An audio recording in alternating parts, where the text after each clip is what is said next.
Moments That Matter is brought to you by Binkley Ross Family of Funeral Homes and by Melise's, the best little suit shop in town.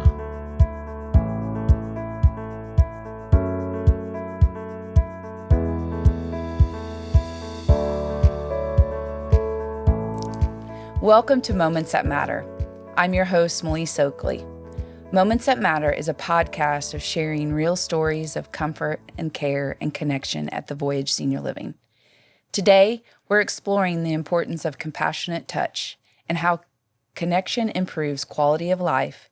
To discuss this, we welcome back my guest and good friend, Debrah Hogg. Hi, how are you? I'm really well, thanks. So this is a perfect for caregivers, families, and also professionals in the senior living situation. So you and I actually discovered the compassionate touch, which we got through Educate. And I brought it to you, and you and I just, it was like a aha moment, right? Absolutely, it was. Yes. So what did you think whenever I brought, or we had this program? I think when we first looked at it, it was like life-changing. Right? I really think that it was life-changing for what we had to offer to those communities that have seniors.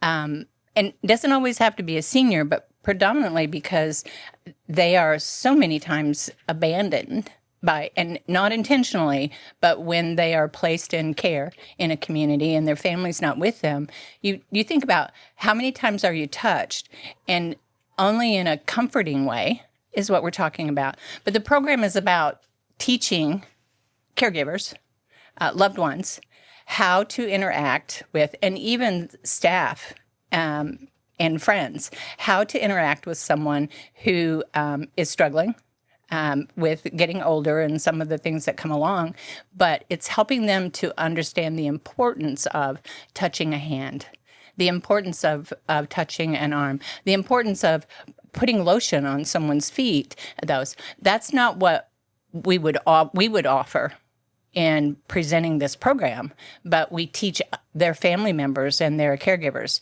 how to do this and the importance of touch. Because we know as we get older and people get older, it's almost like people get, or if you have a diagnosis, they get scared. They don't, that's the unknown. But research is showing that just the gentle touch of someone can just comfort and giving sympathy and empathy for individuals.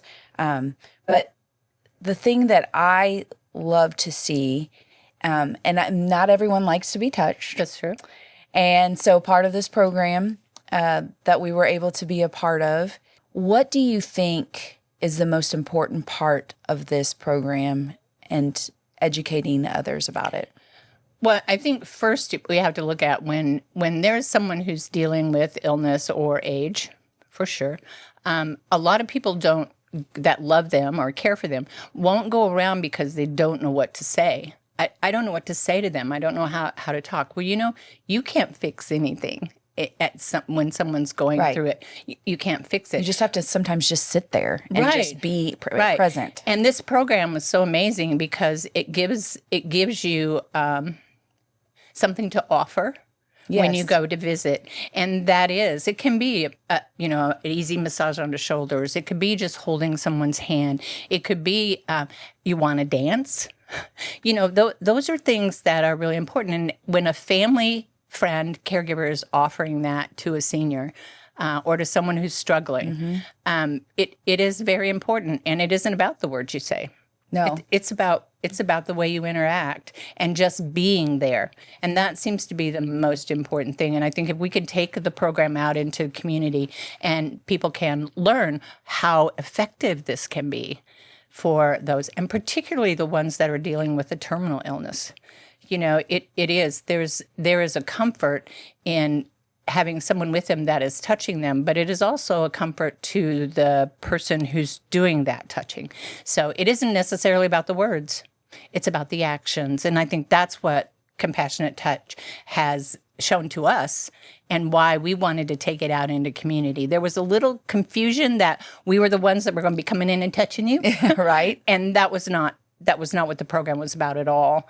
It's education and getting that out there. And it's teaching people. Right. And the heart rate and blood pressure decreases only just with minutes of touching someone. And nonverbal connection, it improves our moods. It also reduces agitation 40 to 50%. That is just amazing to me because we just think simple things. Right. The thing of it is that I know there's studies out there. Well, what do you think, especially with your diagnosis, what could you give to other people to help them with this and actually being around someone? Well, I think one of the most important things has been in my situation is to live in the day, today, and not to spend time worrying about what's coming tomorrow, but make the best of today. And if you can do that for yourself or for someone else, and that is so interesting that I've been with someone who was going into surgery, and she's an anxious person. And once she was told, kind of surprised by the fact that we're going to take you in at 7 o'clock in the morning. And the best thing that I could have done for her as we're sitting here and talking about this is probably the best way I could have helped her was to hold her hand and have prayer and, stay on the positive. That's what's gotten me through a year of dealing with a diagnosis that we were certainly unsure of in the beginning, but I knew that. And to have someone who comes up and gives you a hug or just grabs your hand or what, it is comforting. It's wonderful to know that there are people out there that are thinking about you, that are praying for you, that have you on their minds. But it also is very important that people get that touch. And again, not everyone wants to be touched. No. And you always ask. Yes. But it can be more comforting than any words you could ever say. So, and it also lowers the burnout for caregivers. Yes. And it also higher job satisfaction. That was too. I know that with the staff at the Voyage Senior Living, I had asked their love languages. And I know one individual didn't necessarily like to be touched, but because you need to know those people's love languages and so forth, and it may be uncomfortable, but yeah. For the most part, it's amazing to see how you can transform someone's day with just your simple touch. And I think back on some of the situations that we've shared together, and it is that you can go in thinking that the compassionate touch is what is needed, and then it's like, well, wait a minute. No, maybe it's pet therapy. Yes. Maybe that's what they need. Maybe they need, to be reminded of if they've had a pet in the past, or sometimes it is just amazing what that change can take place in a person that could be advanced in, say, dementia, and you bring a puppy or a dog in that has been trained, or even their own, if that's possible. But it brings a smile to the face that maybe they haven't smiled in a really long time. 86% of their behavior is what's going on around them. And it's not necessarily what you're doing, it's what's going on and what their perception is. And that touch can really help individuals just hone in and feel loved. And I know that that's, for instance, for me, I do hot yoga a lot, and we place towels on people's faces, and it's just a simple, just right here, and you're real hot. And I know that one of the participants said to me the other day, she said, it was just that touch that when you went around to put that cold rag, it gave me something that I can't explain. So I think just going back to the basics of our lives and so forth is important. Like you said, with the gentle touch with consent, we need to make sure that, and maybe pet therapy, that's a great thing. Music, and it can change. Segue. Yeah, it can change a person immediately. Just hearing a song, and also to consider their genre. Find that out if you can, or know that, and play an Elvis Presley song. I mean, it may be the Beatles. It may be someone, much earlier than that. But the music soothes the soul. Absolutely. For those who are into it, and it is. They need to hear something that they are familiar with. But I remember that about my mother, is that when she heard music, she loved music. But when you turn the music on, her whole demeanor changed, regardless of what she was going through at the time. But you turn the music on, and man, she started swaying and moving and smiling and even trying to sing with it. It does something to people when you can stimulate a memory, when Yes. you can stimulate This something is in a them. great segue, because I think the next podcast should be music therapy. Okay. So I really appreciate the moments that matter. Absolutely. And this is right now a moment that matters. I love spending time with you every single day. A lot of people say the cup is half full or half empty.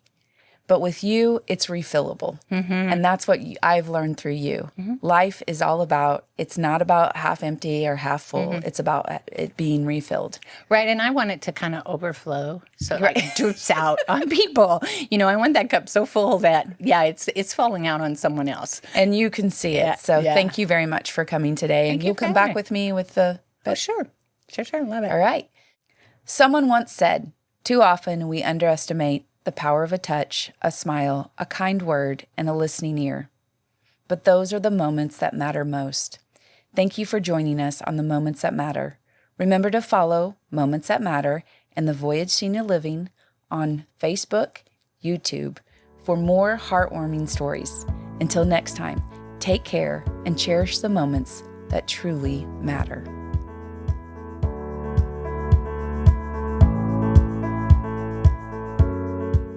Moments That Matter is brought to you by Binkley Ross Family of Funeral Homes, locally owned and operated. Binkley Ross Funeral Home, Blue Funeral Home, Mitchell Hughes Funeral Home. Call 618-997-7771 or find them at binkleyross.com. And by Melise's, tuxedos, menswear, custom embroidery, and apparel. Melise's, the best little suit shop in town. Call 618-993-1800 or go to melises.com.